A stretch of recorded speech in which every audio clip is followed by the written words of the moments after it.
दोस्तों, हम आ गए एक नया एपिसोड लेके। I am Disha and I welcome you to this channel where we talk about life. आज हम बात करने वाले हैं कम्युनिटी की। I am going to tell you a story and how it changed my life and I really want you to join some moments like this, क्योंकि इससे तुम्हारी लाइफ को एक दिशा मिलती है। ठीक है, तो मेरी जो इंजीनियरिंग है, बी जो हुआ है मेरा, वो केकेवा कॉलेज ऑफ इंजीनियरिंग से हुआ है, जो नासिक में। ठीक है, कॉलेज इज़ ठीक है, बट वहाँ पे ना एक कम्युनिटी थी, एक एनजीओ थी जिसका नाम था स्वप्नपूर्ति। ये जो एनजीओ है वो सचिन काकड़े इन्होंने स्टार्ट करी है। उनके मम्मी पापा दोनों टीचर हैं और उनके जो टीचिंग्स है उनकी वजह से सचिन सर जो है उन्होंने स्वप्नपूर्ति स्टार्ट करी है। स्वप्नपूर्ति में क्या होता है ना, जो कॉलेज के स्टूडेंट्स हैं वो कॉलेज के स्टूडेंट्स गांव-गांव में जाते हैं और एक दिन के लिए टीचर से परमिशन लेके, स्कूल से परमिशन लेके बच्चों को पढ़ाते हैं। ठीक है, तुम लोग बोलोगे क्या यार दिशा, एक दिन में क्या पढ़ाया जाता है बच्चों को? एक तो 12 मंथ के लिए पढ़ाया जाता है, क्या ही पढ़ा लेंगे ये इंजीनियरिंग कॉलेज के स्टूडेंट्स। मैं बताती हूँ, be with me, I will give all the answers to your questions. ठीक है, जब मैं इंजीनियरिंग में थी, ऑफ कोर्स कॉलेज बहुत ज़्यादा बोरिंग था एंड मुझे ऐसा लगता था कि भाई मैं तो मर जाऊंगी, यहाँ पे सांस लेने के लिए जगह नहीं है, कुछ नहीं कर रही मैं लाइफ में। एक बार मैंने देखा कि हाँ ये लोग कुछ वर्क कर रहे हैं, ये कहीं पे जा रहे हैं। मैंने बोला नहीं, मेरे को भी ज्वाइन करना है। तो मैं वो बेंचेस पे जो बच्चियाँ बैठी थी उनके पास गई, मैंने बोला मुझे भी आना है, आप क्या हो क्या नहीं हो ये बताओ। वो बच्चों ने मुझे बताया स्वप्नपूर्ति एक ऐसी एनजीओ है और हम बच्चों को जाके पढ़ाते हैं एक दिन के लिए and you can choose the subject you have knowledge in. तो आपको एक लिस्ट मिलती है, आप उसमें से एक सब्जेक्ट चूज़ कर सकते हो। मैंने सब्जेक्ट्स देखे, मैंने एक्चुअल में फ़र्स्ट मैथ्स के लिए अप्लाई करा था बिकॉज तुम्हारी दीदी मैथ्स में अच्छी है, बट उसके बाद उन्होंने मुझे फर्स्ट बैच में सॉफ्ट स्किल्स में डाला। ठीक है, एंड आज लाइक डाल दो, कहीं पे भी डाल दो, मेरे को आना है। ठीक है, लेट मी टेल यू, मेरी जो सॉफ्ट स्किल्स है ना, वहाँ पे जाने के बाद इतने ऐसे ऊपर चले गए ना, क्योंकि मैं तब जूनियर थी, है ना, पहले मंथ मैं जूनियर थी। मेरे से जो सीनियर्स हैं सॉफ्ट स्किल्स के, वो सिखाने के लिए जाते थे और हम पहले 2-3 दिन तो बस उनके साथ रहते थे, देखते थे क्या बोल रहे हैं क्या नहीं बोल रहे हैं, कैसे सिखाते हैं। ये सब देख के इतना कॉन्फिडेंस बढ़ा, इतना मोटिवेशन बढ़ा। हम जब बच्चों के साथ घुल मिल जाते थे, हम जब बच्चों के साथ बात करते थे, हम देखते थे कि यार ये जो बच्चे, इतने छोटे छोटे बच्चे, ये कौन सी कंडीशन से जा रहे हैं, इनके लाइफ में कितने कितने लगे हुए हैं। गांव में गवर्नमेंट स्कूल्स रहते हैं, ठीक है, और गवर्नमेंट स्कूल में जब जाते थे देखते थे वॉशरूम्स पूरे पूरे भरे पड़े। ठीक है, कुछ भी ठीक नहीं है, मतलब इतना इतना सा वॉशरूम, उसमें से भी वो जो ये रहता है, कमोड रहता है, वो निकल गया है, यहाँ पे गंदगी पड़ी है, यहाँ पे गंदगी पड़ी है, लड़कियों को ऐसे सूसू करने के लिए भी जगह नहीं है, वो पीछे जो स्कूल के पीछे जो झाड़ियाँ है वहाँ पे जा रही है। इतनी गंदगी में वो बच्चे जी रहे हैं, उतनी गंदगी में वो बच्चे वहाँ पे स्टडी करने के लिए आ रहे हैं। ये सब देख के यार दिल जलता था। ठीक है, हम जब ट्रेनिंग पीरियड में थे, मतलब पहले 2-3 दिन आपको सिखाया जाता है कि आपको क्या बोलना है, कैसे करना है, ये चीज़ें कैसे हैंडल करनी है।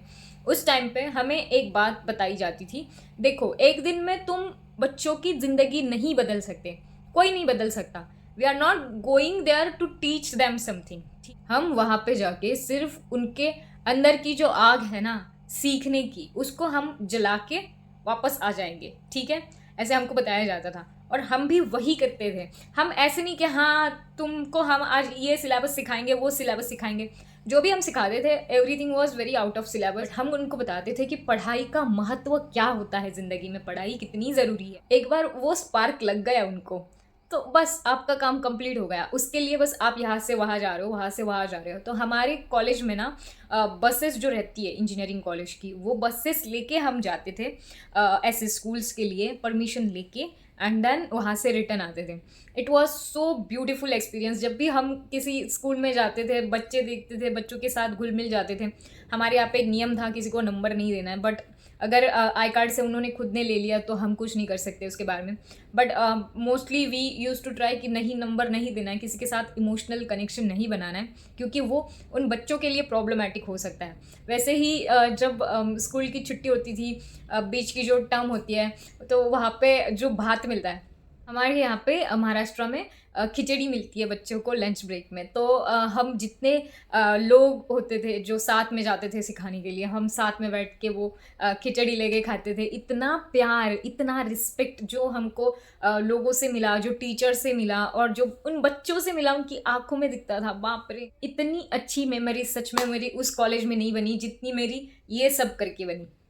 अभी this is only one part, ठीक है।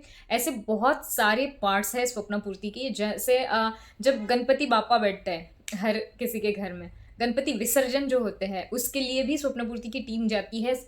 जो आइडल्स रहते हैं उनको कलेक्ट करते हैं और साथ में उनका विसर्जन करते हैं। हमको भी पता है कि हमारी जो नदी है वो मूर्तियों की वजह से कितनी ख़राब हो जाती है, क्योंकि उसमें पीओपी रहता है। उसकी वजह से वो सारी मूर्ति का कलेक्शन करके एक जगह पे लाके उसको सब कुछ विसर्जन करना, ये काम भी स्वप्न पूर्ति करती है। ट्री प्लांटेशन भी होता है और बहुत सारे ऐसे सुंदर सुंदर इवेंट्स होते हैं स्वप्न पूर्ति में।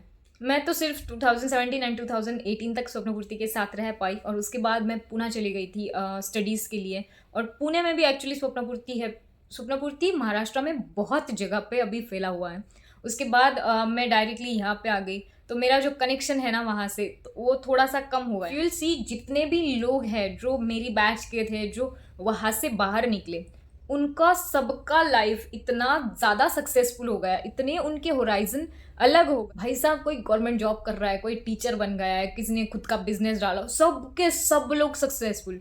और सबके सब लोगों का माइंडसेट इतना ऐसे बढ़ गया ना, एवरीवन इज वेरी कॉन्फिडेंट। अभी भी अगर किसी के साथ बात करती हूँ तो मुझे वही याद आता है, यार ये लोग कितने कॉन्फिडेंट थे। मुझे ये क्वेश्चन बहुत लोगों ने पूछा कि how to increase our confidence. This is how you increase your confidence.